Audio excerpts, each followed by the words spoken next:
Alright, hello and welcome to some ranked rambling. It's been a while. We had a bit of a shake in Pioneer. We're back to the post-commentary 1.5 speed gameplay here.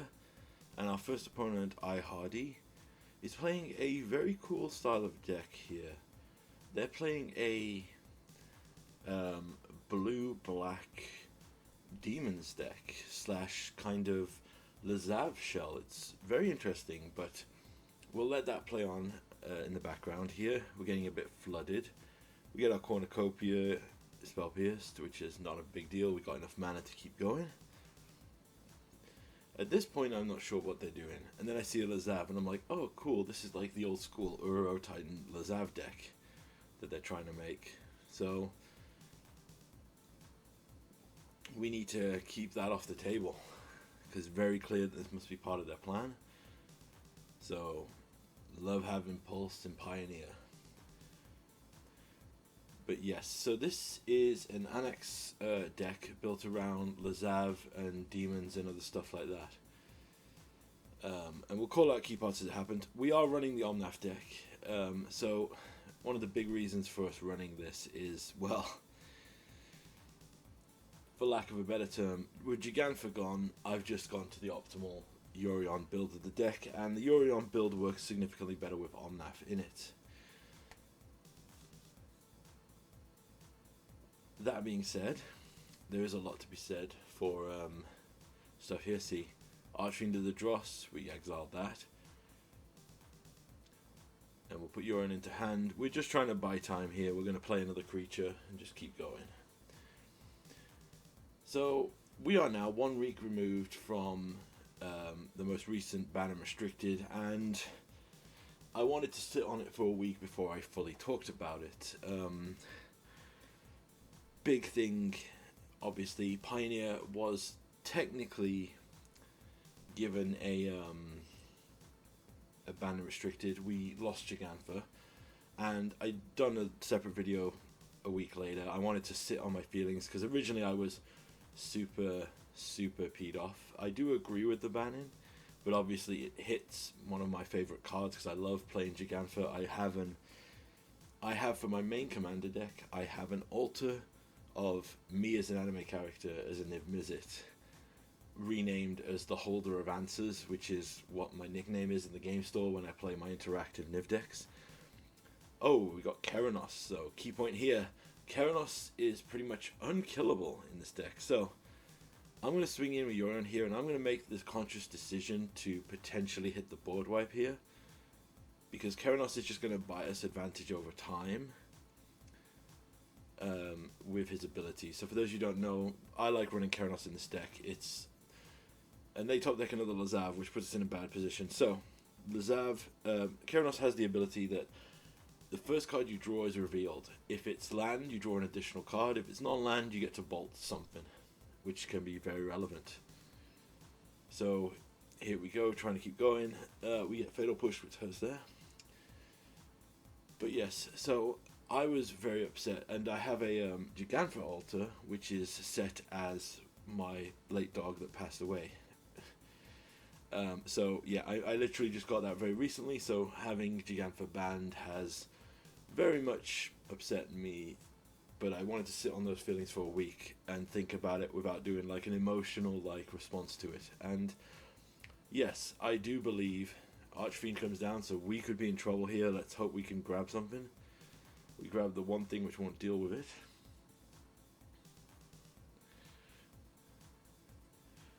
So, how do I feel a week later about the Jegantha bans? I agree with them. I've thought about the way they've described everything, what's happening, and what all the different little bits of things are. And in hindsight, Vision 2020, I do believe that, yes, I do believe that... Reload! Hey, we put the reload back in. I do believe that, sadly, and we hit the Helix to just win off the top. And our opponent, Sudoku's, well, not Sudoku, what's the Japanese thing where you kill yourself for... Spike kills himself to not have us deal with it.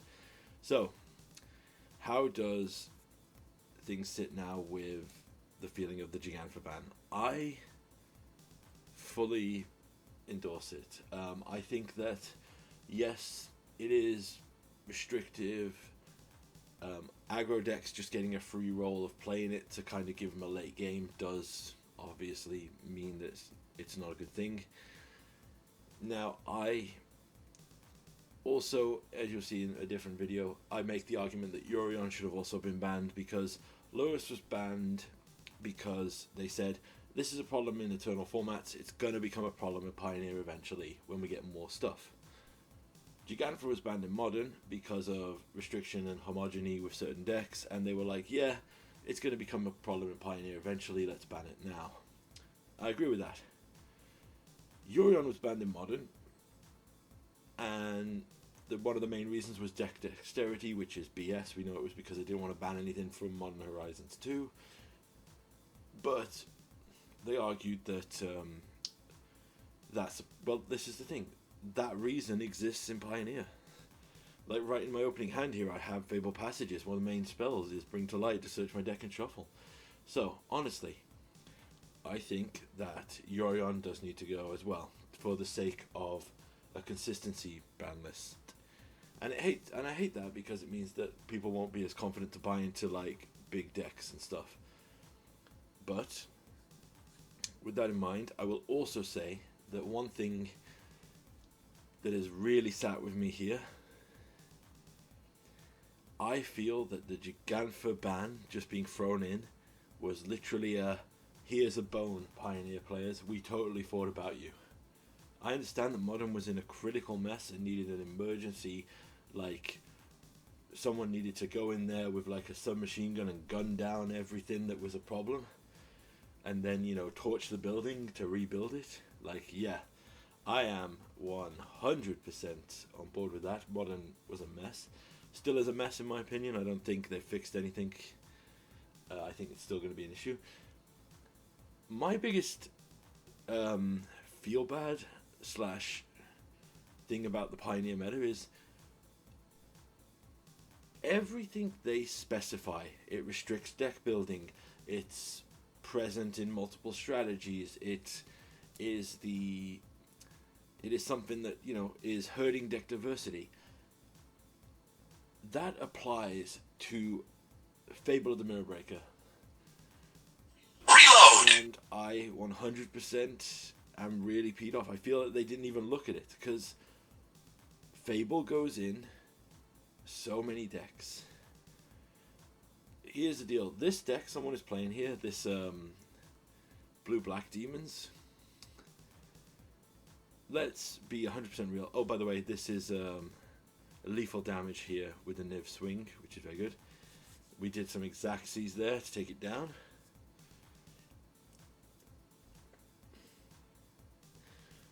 Right. Fable is the reason that Rakdos is a deck. And let's 100% be consistency with that. Fable giving you a body, ramp, card selection, and an endgame engine means that every Rakdos Vampires, Rakdos Midrange, Rakdos Discard, all of these decks, creativity, not creativity, sorry, because that naturally is a red deck, so that wouldn't make sense.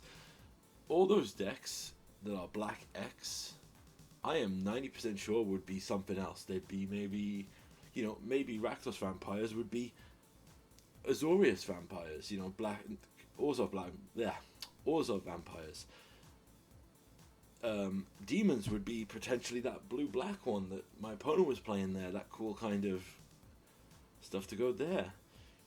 But people lead to Fable because it is the strongest. If you look at the most played cards, Fable is 4th most played card in the format. Number 1 is Fatal Push. Number 2 is Thoughtseize. Number 3 is Torture Tower. Those 3 are straight up, make sense. Those are interaction. Thoughtseize is a must play to deal with certain combos and other things. Torture Tower is, I think, boosted by the fact that Rakdos is a deck. It's only got a standard of 2 or 3 in it. The first one in this list that is 100% a 4 of in 37% of all decks on Goldfish is Fable. And that's for a reason. Okay, so here is the current deck. We are playing Blue-White Reanimator, which is really sick. So for those of you who don't know, this is a Abhorrent Oculus reanimation deck. They want to use spells like Recommission and other spells to just reanimate these giant Oculuses for free, because they're technically free mana value. But if you want to cast them, you have to pay an additional cost. And it's a great thing, except we have a Supreme Verdict in hand to just buy us some time that way. So it's a very cool deck. But if you look at Goldfish, Fable is... So, if you look at the top 10 most played cards in Goldfish, there's a bunch that are 3.9s because some people only run a couple in the sideboard. For example, I know that certain decks don't run a full play set of Fortsies in the sideboard. They run like 3, or there might be one deck that doesn't run as many removal spells. There are only 2 cards which have a full 4 of. That means that pretty much 90, probably 5 and higher % of the decks play the entire playset, and those are Fable of the Mirror Breaker and Unholy Annex, Ritual Chamber. Now the house makes sense because the house is, as you would imagine, the key piece of the Reload deck. 100% agree with that decision. It makes sense. You're going to put the main card draw win con engine 4 of in your deck. And the other one is Fable, which is played at a higher consistency as a 4 of. Like, there is no reason not to play 4 of, because 2 Fables can win you the game if you have mana, because, for those who don't know, in the end step you have 2 flip Fables, you make as many copies of Fable as you have mana, and then swing next turn and win. I literally have lost and won games because Fable existed. The reason this deck is not running Fable, this current build I am, and I'm running the Furnace and Steam Room, is because I was sure Fable was going to get hit. I mean, I've been sure Fable is going to get hit with a ban for the last however long Fable's been in Pioneer. But yeah, I think that Fable is the bigger card that is hurting the format. Now, I don't think that it's also... Fable is the weirdest thing because it's not the deck that is actually... It's not the card that makes any deck the deck. Like, for example, the Unholy Annex. We banned that. Rakdos Demons isn't a thing. We banned Sorin. Rakdos Vampires is no longer a thing. We banned Amalia. Amalia combo is no longer a thing. Fable doesn't kill any decks, it just weakens a lot of them. And yeah, I mean, let's let's look at the... I'm pretty sure if you look at the most played decks in Pioneer in general, like if we look at the meta, I'm gonna just go for it now.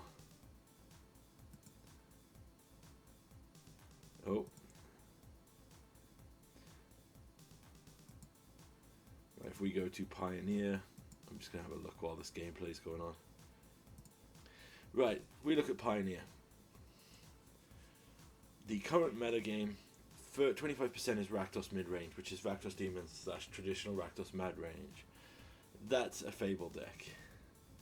Niv to Light is a Fable deck, like 100%. If we were to go to the optimal one, it's 4 of Fables. I'm not being I'm not being a hipster about it, but I genuinely do think that I'm just prepping for the ban that will eventually come. And then if we just look at it, Enigmatic Carnation, that's a Fable deck.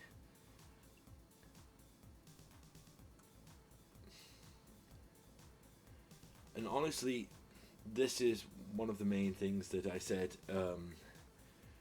makes me sad is, for example, if you look at this, there's no reason, And if you look in the top play decks, there's no rock deck, there's no Golgari deck. And you would think that black combined with green creatures would be a primary deck. And I genuinely believe that doesn't exist, because Fable of the Mirror Breaker is a deck a card that literally makes every player play red.x.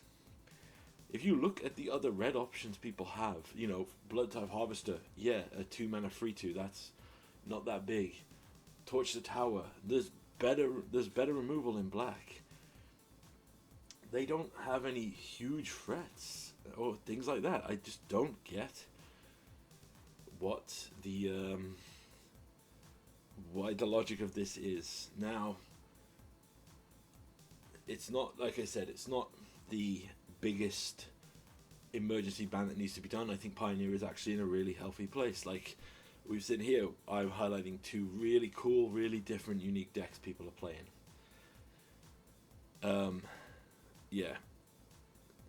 And I don't think it needs to be hit. I guess I'm salty because one of my favorite cards was hit, and it was hit for a reason which is kind of annoying me here. Oh, it feels so good to hit the Tybalt Bring to Light line. For those who don't know, when you bring to light, you exile the card and then you cast it, so you can cast the reverse side for free. Like, it feels so good to have Tybalt as a must-have on this deck. And this was the match, actually, changing gears here, that really changed my opinion of Get Lost. Like I said before, I'm very against cards which are like, here's an answer to everything you need. I actually put Get Lost as one of my worst. I hate the way the card was designed. But then at the same time, looking at this and having a huge consistency of maps that just instantly gave me what I need, I'm totally down with it. But yeah, this game has been insanely back and forward here. But we are showing here the power of the Roaring Furnace. And one of the things I like about Roaring Furnace, so changing gears here to just do a little explain here. One of the things I really enjoy about the Roaring Furnace is I like that it can be popped into the steaming sauna and give us another option. Like here, we can hold back these Niv Mizzets and just have a kind of a Monarch effect to draw us extra cards. Opponent here does not want us to ultimate the Tybalt. So I want to explain this decision here because it might be down on this. I am plussing the Tybalt to get more information. I also just wanted to cast this Oculus because I wanted to see how things worked on it. So I was actually reading how it actually works because I wasn't too familiar with it. The reason I didn't just swing straight in to kill my opponent is I wanted to see one more card. And this is my advice to players in situations like this, is get as much information as you can. If you are fading an opponent and you can see one more of their cards, do it. If you are, like you'll see here in the second match here, I get a drought like no other. I don't draw lands for ages, but I keep playing because I want to see what their sideboard options are. But yes, so this is where we are currently sitting with the current thing in Pioneer. Jegantha is banned. I agree with the decision of it. I think they should have hit Urian at the same time, but at the same time I think their justifications for the Jegantha ban also apply to probably the card which is... I was talking to a friend and he said it the best way I think. Fable of the Mirror Breaker is kind of like the Primeval Titan of Pioneer. For those who don't know, Primeval Titan is one of the original Titans from Modern. 6 mana, gets 2 lands, and it has existed in a Valakut ramp deck, a Amulet Titan combo deck. And the thing with this card is it constantly dodges bans because it's kind of never a stupidly oppressive problem. It's always like ooh, this is kind of going to make this troublesome. So I kept this hand with 2 lands because I have 2 cornucopias, and I drew my 3rd land. And I choose to go here to get the green because I want to play the cornucopia, and this is where we actually hit some great luck. So I'm fully expecting this Rest in Peace to die, but what this Rest in Peace means is now they can't use the reanimation spells. Their Jace will never flip because there'll never be 5 cards in the graveyard, and the other card we saw, the Haunty Djinn, that will never get more power because Haunty Djinn is not like the Crackling Drake. Haunty Djinn cares about the cards in your graveyard. So right here we go for Ancient Cornucopia and we see their sideboard card, which is a negate. So we think we're okay, we'll keep going there. But yeah, that's my initial ranked ramble on things here. I agree with the Pioneer ban. I think they could have done more. I think the fact that the only action we took in Pioneer was a kind of a, yeah, we hit this in Modern, so why don't we hit it in Pioneer as well, is kind of a slap in the face to Modern players. Not Modern players, yeah. Yeah, we get pwned here because we go for another one and they have their second negate, so that's 2 of their sideboard cards coming in. And they're starting to loot, so they're clearly looking for a way to get rid of the Fable. So basically here, all I need is, and this is where I make the mistake in this match, so I have 2 spells here that could kill something, and I ultimately decide that I'm going to wait, what did I do? Yeah, I exile the Jace to prevent them flipping a Jace. Haunty Djinn, I'm not too bothered about. Jace is card selection, so I'm hoping that they don't get anything, but they've just naturally drawn into the removal spell for it, so the March Over the Worldly Light goes away. We do have a way to kill the Abrupt Decay, but what we really need is red mana. Now they're flipping cards into their graveyard. And no, we just draw another card which could use red mana, so we'll kill that and see if we can get any more info out before we die.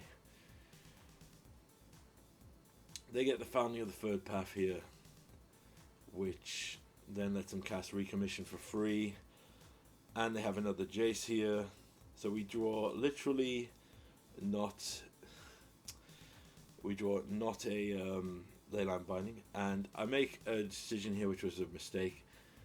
I did not realize that the second path, or I forgot the second path milled 4, so now they have multiple ways to reanimate their thing. They have a Jace which can flash it back because they get the flip. Should have hit the Jace there, if I'm 100% honest. And they drew another Recommission to get another spell back, so we're pretty much done here. What I did decide though is I will see if I can draw a land. Because if I can draw a land, maybe I can get out of this, but no. And I decided not to play the Notion Thief, because if I can surprise them in response to them trying to gain card advantage and turn their card draw into pure disadvantage, because that's the dream with Notion Thief. Your opponent plays a, I'm going to draw 2, discard 2, and you flash that in, and it's like, actually, I'm going to draw 2, and you're going to discard 2. So it turns their loot into negative card advantage. It's so much fun. We've run it back with the same list. I think that's still a fair option, but we just need to make sure that we can go with that. So yeah, how are you feeling about Pioneer now? We've had Pioneer on, well, we've had Explorer because it's not 100% Pioneer. I will say though, Ranked Ramble, my god, why the hell didn't Pioneer Masters complete certain cycles? The fact that we don't have the flip red Chandra Planeswalker, or the final few charms from the charm cycle, just makes me rip my hair out in like OCD frustration. So this hand is way better to start things off. So what I'm going to do here is I'm going to just play my 2 Triumphs, cover all my land bases, and see what my opponent goes for. They go for the Jace.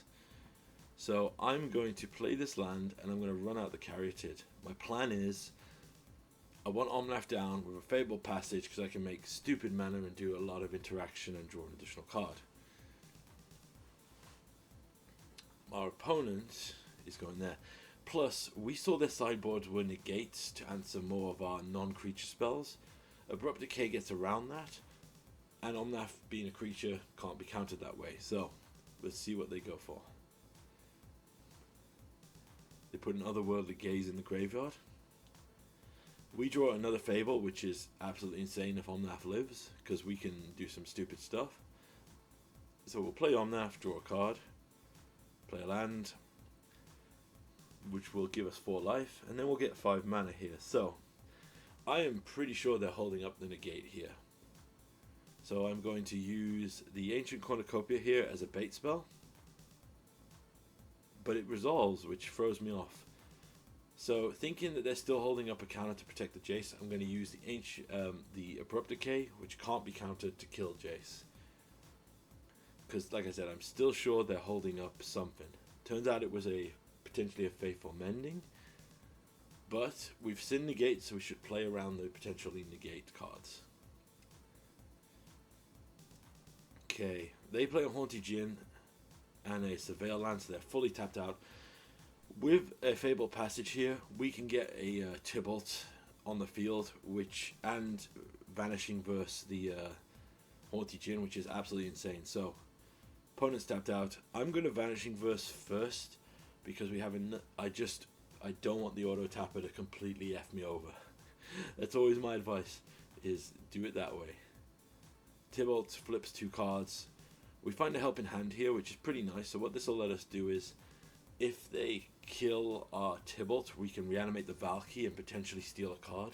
And we can kind of do what they're trying to do, but differently. We are hitting a lot of lands. These are probably the lands we would do the previous game. Opponent's having a look here. One thing I've seen a lot of players do, and something I want to say is, you can see here, opponent read it there. Tibalt gives the emblem on its enter. So even if you kill the Tibalt, I'm going to keep these lands. Right, opponent, they kill the Omnath because it can't come back.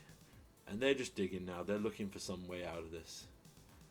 We, however, are just hitting lands for days. And there's more lands, so we're going to play the Skrelv. And we're going to start using these maps to just try and sort out the top card of our deck. Vanishing Verse, that'll be good. If they try to flip a Oculus, we can get rid of that. We'll play the lands from Tibalt, because we can keep the Triomes in our hand as potential cycles to try and buy us some more time. They have another otherworldly gaze to try and dig down. I like their strategy, actually. The recommission to bring back this Oculus is absolutely insane. If you can't answer the Oculus, like the first game where they got double Oculus out, we were so damn lucky that we had a... there's their third Get Lost. So, you know, we can't say that this game is not really trying to give it to them. I'm going to try and bring back Valky here. Now, this is interesting. They negate this. I don't know if they think that they were stopping Tibalt coming back, but in reality, all that was going to do was give us a Valky to look at their hand. So it felt a bit strange there using that negate there. I'm using the Triome here to cover more land bases. I want more blue just in case. They use a Get Lost here to kill the Skrev. We get more stuff. So that's their third Get Lost or fourth Get Lost? 3 of them. Yeah. I mean, yeah, they've had card selection, but they've drawn absolutely stupid cards for them. In the end step, I am just gonna Helix them here. They don't have life gain, so just incremental damage here could be huge. We're going to shock this in. Right, first thing I always say is use Yorion. You should tap any Mana Dorks and Mana Rocks. I don't follow my own rule here for some reason. I should have tapped the Cornucopia at the same time. Right, the Colligan's Command is huge because it lets us return a creature and hit them. So let's see what they do with their turn. They draw a recommission. They get an Oculus back, but they have no cards in hand, so the minute they pass priority to us, before the trigger of that goes off, we will exile it. Keep gaining life. God, I love Ancient Cornucopia. We're at 41 life here. It's absolutely insane. Right, so first things first, we'll get into do damage. And I'm thinking I'm going to return Omnath and make them take 2 damage. Now, honestly, I could have got Valky, but I think just getting 1 card draw here immediately and threatening lethal with double damage, not double damage, sorry, with 2 different creatures was the best way to do it. And that's it. So let me know what you think about the current ban state and the state of Pioneer.